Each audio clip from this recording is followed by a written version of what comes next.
السلام عليكم ورحمة الله وبركاته. ازيكم عاملين ايه؟ يا رب تكونوا بخير. معايا وصفة ان شاء الله طلبت مني كتير وعملتها كمان في فيديوهات تانية، بس ما يعني عملتها بطريقة غير الطريقة، هنشرحها كده مع بعض ان شاء الله. طريقة طبعا الناس كلها بتحبها، والاطفال والكبار كله بيحبها. الطريقة اللي معايا دي ايه؟ النجريسكو او الكنتاكي، بس انا عاملها المرة دي بالاجنحة. تمام. عملتها معاكم في فيديو قبل كده بالأجنحة المسلوقة، وعملتها معاكم بالدبابيس. هعملها بقى معاكم بالأجنحة المرة دي، بس من غير بقى ما يكون سلقينها ولا من غير أي حاجة. هنشوف بقى الطريقة ازاي. وما تنسيش بقى لو الطريقة عجبتك وانتي أول مرة تشوفي القناة بتاعتي، ما تنسيش تشتركي في القناة وكمان تعملي لي لايك. ولو انتي مشتركة في القناة ما تنسيش بقى ايه آخر الفيديو تكتبي لي كومنت حلو. تمام. معايا بقى هنا كده ايه، أول حاجة ببدأ كده أنا مسكت الأجنحة، غسلتها وشدت منها ومسكتها، يعني قطعتها وظبطتها ونقعتها في محلول النقع. اللي هو محلول النقع ده اللي هو الملح والسكر والمية وليمونتين كده، وسبتهم. وبعد كده بعد ما سبتها شدت منها اي زفارة او اي دم او اي حاجة، مسكتها بقى كده رحت مصفيها في قلب المصفى. هنا بقى كده معايا كوبايتين دقيق عليهم كوباية نشا، ومعايا بقى معلقة جنزبيل ومعلقة كمون وفلفل اسود وملح وكزبرة وكاري. تمام. وايه تاني؟ وبابريكا. تمام. يبقى كده جنزبيل وكمون وملح وفلفل اسود وجنزبيل وكزبرة وكاري بقى وبصل بودر وتوم بودر. حطيت كده كل التوابل مع النشا بقى والدقيق، وبدأت ان انا اقلب كده كله في قلب بعضه زي ما انتم ما شايفين. اخلط بقى الخليط كله في قلب بعضه، وبعد كده هقسم الخليط ده كده نصين. نص هخليه جاف زي ما هو، والنص التاني هنشوف دلوقتي هنعمله مع بعض ازاي. تمام. بمسكه كده نقصه كده. تمام. ده كده اللي هنحتاجه بقى في الاخر. اقول لكم دلوقتي هنحتاجه في ايه. تمام. بس هي الكمية كده هنا كده بسيطة، مش كتيرة او اي حاجة. معايا بقى هنا كده كوباية مية، هفضل كده انزل بالمية واقلب كده الخليط ده كده كله كده في قلب بعضه لحد ما يديني قوام عامل زي عجينة الكب كيك. لا، كب كيك ايه، عجينة الكريب. يعني عجينة كده يكون خفيفة، مش اللي هي عجينة تقيلة. هوريكم دلوقتي السمك بتاعها. تمام. هي متشابهة قوي السمك بتاع العجينة بتاعت الكريب. تمام. وهفضل بقى كده اقلب فيها كده عشان خاطر لو فيها اي تكتلات او اي دقيق ونشا مكتل يبدأ ان هو يفك معايا. تمام. في ناس يا بنات بدل المية دي بتستخدم المياه اللي هي الغذائية، اللي هي مثلا السفن والحاجات دي. تمام. لو انتوا مثلا حابين. تمام. يعني شفت كذا شيف على التلفزيون وكده، وكانت بتعملها يعني بدل المرة كذا مرة. بدل المية اللي هي العادية أنا حاطة مية اللي هي العادية من الحنفية، بدل المية دي حاطين اللي هي السفن.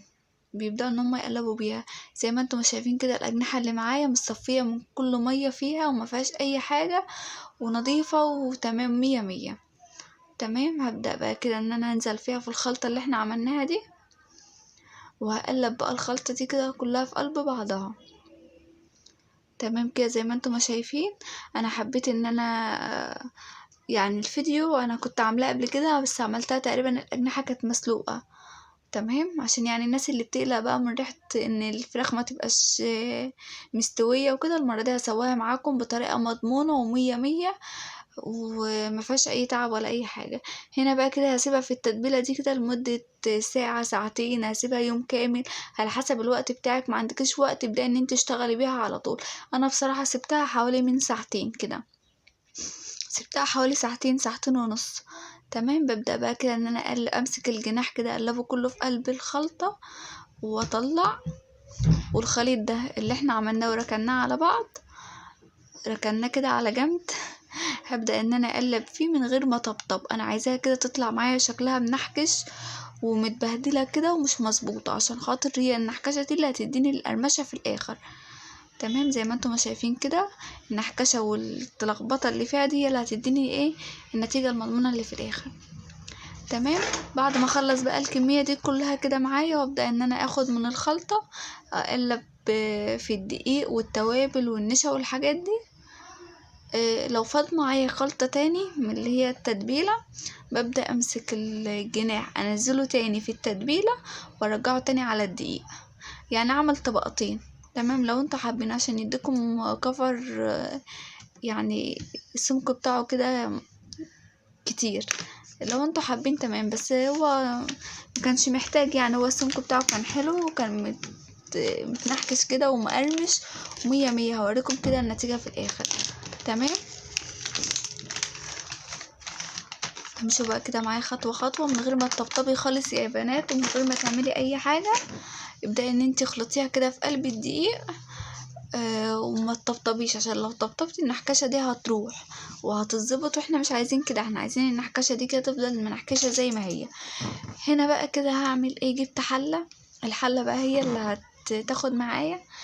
تمام، عشان احط فيها كده كمية زيت محترمة، زيت غزير، عشان خاطر ان انا ابدأ ان انا اقلي فيه الكنتاكي او البروست. شايفين القطعة عاملة ازاي منحكشة وتمام ومظبوطة.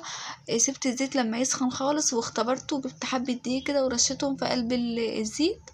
لما عرفت ان هو خلاص درجة الحرارة بتاعته سخنة، هبدأ ان انا انزل بيه النار على نار عالية يا بنات، بنزل على نار عالية، وببدأ بعد ما بنزل على طول بالأجنحة أو البروست اللي معايا بقى أو الكنتاكي. أول ما بنزل عليه بروح موطية النار، بسيبهم، سبتهم بالظبط 10 دقايق على الجنب ده و10 دقايق على الجنب ده. لازم تسيبيهم النار هادية خالص، ما تخليش النار عالية عليهم عشان خاطر ما ياخدوش منك لون ويبقى قلبهم لسه مستواش. وما تطلعيش قطعة تقولي هنزل مكانها القطعة، لا، ما ينفعش تنزلي حاجة لما تطلعي كل القطع اللي معاكي اللي في الزيت. طلعي كل القطع وتبدأي ان انتي تنزلي على جديد. وفي حاجة كمان، في ناس بتمسك الغطا بتاع الحلة وبتغطي بيه الحلة عشان تكتم بقى البخار وتضمن يعني ان هو استوى. بصراحة انا ما حبيتش الموضوع ده، مش محتاج اصلا ان انا اكتم بقى البخار واغطي وكده، لا هو كده كده بيستوي. وهوريكم معايا كمان. هنا بقى كده كنت طلعت اول دفعة ونزلت كمان بدفعة تانية، وبدأت كده ان انا اقطع معاكم. هي كانت لسه سخنة بس انا كنت مستعجلة عشان اوريكم ان هي يا بنات النتيجة بتاعتها تمام ومقرمشة جدا، وطعمها والله يا بنات احسن ما بنجيبها من بره. تمام، انتي بقى بتبقى ضامنة حاجة بيتك، بتبقى ضامنة النظافة، بتبقى ضامنة انتي حاجة انتي عاملاها ببيتك وفي نفس الوقت مستوية، بتدوب كده في البق. تمام، بتعملي بقى جنبهم حبة رز كده اصفر، حبة بطاطس. بصراحة انا عملت جنبها حبة بطاطس عشان يعني عقدي بيحب جنبها بطاطس وكده. تمام، وكاتشب بقى ومايونيز وكده، وظبطت الدنيا وكانت تمام. هنا كده كمان كنت بوريكم ان هي مستوية، قطعت معاكم كده مرتين ومقرمشة. شايفين النحكشة وشايفين اصلا النتيجة بتاعتها. النتيجة انا بصراحة مبسوطة بيها ومبهورة بيها جدا. ما تنسوش بقى يا بنات اول ما تشوفوا الفيديو، لو انت مش مشتركة في القناة عندي، ما تنسيش بقى طبعا يشرفني اشتراكك في القناة. ولو انتي مشتركة عندي في القناة ما تنسيش تعملي لايك وتكتبي لي كومنت، والسلام عليكم ورحمة الله وبركاته. وما تنسيش تجربي الوصفة وتكتبي لي في الكومنتات ايه رايك فيها. هنا كده كنت بوريكم ان هي مقرمشة جدا تمام. اعملي زي دي. حاضر. هنا عدي كان عايز يعني منها تاني ان انا اعمله منها تاني. تمام، يلا صحة وهنا على قلبكم، وكل اللي يجرب الوصفة يكتب لي في الكومنتات ايه رأيه في الوصفة. يلا مع السلامة واستودعكم الله. انا خلصت الفيديو.